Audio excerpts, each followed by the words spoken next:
Okay, what we'll be doing in this video is just running through really quickly how to save, or I should say, how to export a file as an STL file.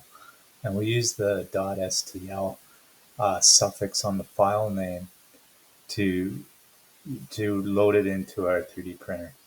So what you'll do is you'll come up here to the file menu and you're going to select export. And in export, you can put in a name, so we could just call this task one.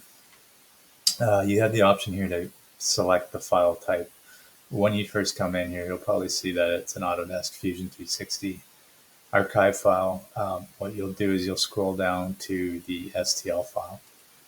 And very important, the next step is to select where you're going to save it.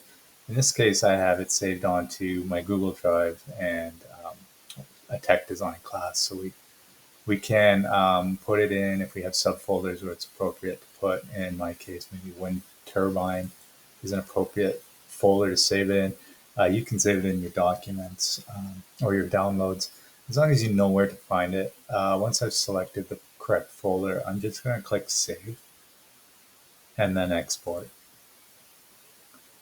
And you'll see a little status bar. It'll show you when the save is complete. At this point, you can close the dialog box, which would be right here. Or you can actually click this link, which will show it in File Explorer, and you can see where it's been saved.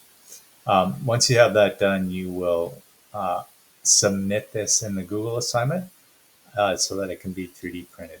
Thanks for watching.